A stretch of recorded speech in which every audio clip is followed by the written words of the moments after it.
Hey everyone, welcome back. In the last video I talked about the Nim package manager and what we're trying to create, and this is where we started. So in this video I'd like to quickly get bootstrapped on this new project.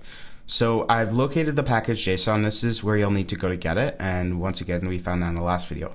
So this video we'll just bootstrap it. So I'm just pulling up PHP store here. I'm going to create a new project. I'm just going to place it in, call it Nim browser, okay, and then press OK. We've got a new project here. Now let's quickly bootstrap our Ember application. We'll have to go as Ember init. Make sure you have Ember installed already, okay? If you don't have Ember CLI installed, this won't work. So it's just going to create the project, and in a couple seconds we will have a new repository with everything done for us all initially. Alright, so the grabbing of all the packages just succeeded. We've got all the things you need in the application. That was done automatically for us through Bower and through npm.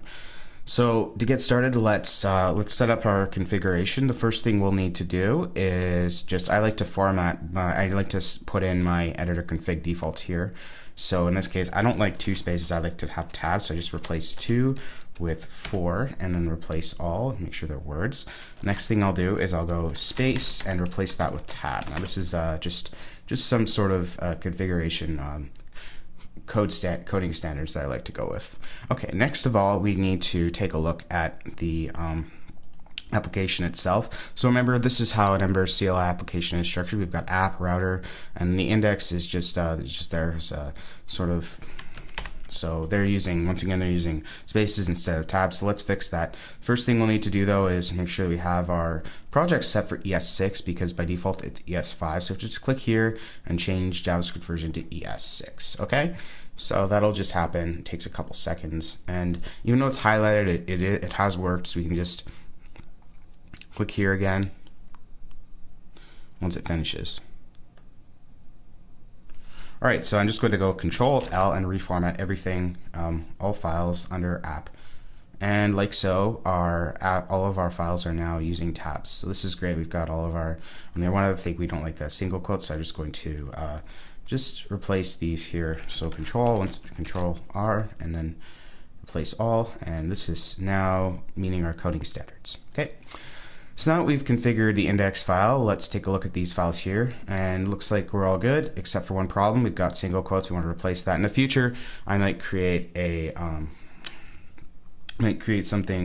blueprint just so that we have to avoid all this. But in this case, I'll just go once again replace these quotation marks because I prefer this. And all files, my bad. Okay, awesome. So now we've got all of our things looking good, and this is great. Okay. So now that we've set up our files for getting started with this, let's take a look at the models. So everything starts in models. You always start with the data. But in this case, we're just going to pull from the repository. So there's no real need for that. It's already going to be there for us. Model is actually there, which is actually better than having said models, I think, for something as small as this. So the first thing we need to remember is that we're pulling from this URL that we looked at last time. So how do we start with that? We need to get the data in somehow. Well, there's two ways. The first way is to configure a custom serializer in the application, and that's for more complex projects. In this case, we don't really need that because all we need to do is just grab that JSON file. So to do that, all I want to do is have by default you have an index route, but what I want to do is just pull that data in through the index instead of doing it through the main application route. So to do that, I'm just going to go EmberG_route index, and what I'll do is, I need to actually make sure I installed it first. So I have to go. In this case, I think it didn't install node modules correctly, so I'm just going to do is clear this out, and I'll do npm install again. Alright, so it looks like we just installed all the modules once again through npm, so we can see that we got all the files we needed earlier. So once again, I'll try that same command here. I'll just go EmberG_route index, and this time it should work. There we go. So now we've got our files here that we just generated. So if we look under routes, we've got now an index file, and that file now has the things we need. So we just got this, oops, that was not what I wanted. We just have this index route. So in this index route, we're going to pull the model in.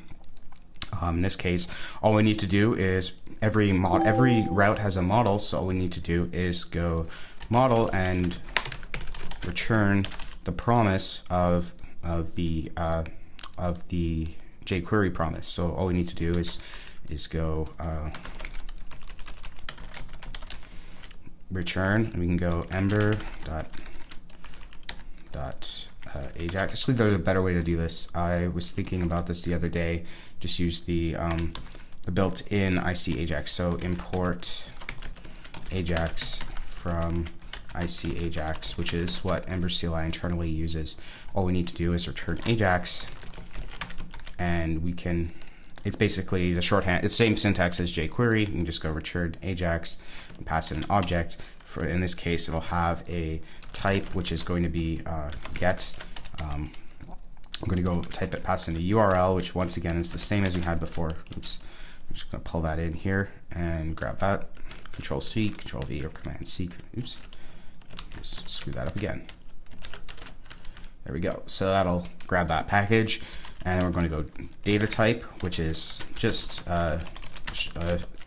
So you want to make sure it's JSON. And then once that happens, it'll just return that data into our model. Okay, so that's all we really needed here to get the data in. So so now what we can do is we can actually look and make sure that that data is being fetched, because by default the index route will be reached over here. So we don't even need anything in this router here. It'll already be done for us. So that's kind of neat. So let's double check that. Let's go Ember server. We'll just double check that we're actually grabbing that data in. We'll make sure that that model is in there through the Ember inspector. All right, so now we'll be hosting on localhost 4200. Let's go there. Okay. So currently we might have an error. Let's double check that we might have an error. Just pull it up here. So it refused to connect. Okay, so this is a problem because we got we can't do this because we have a CSRF, which is by default enabled.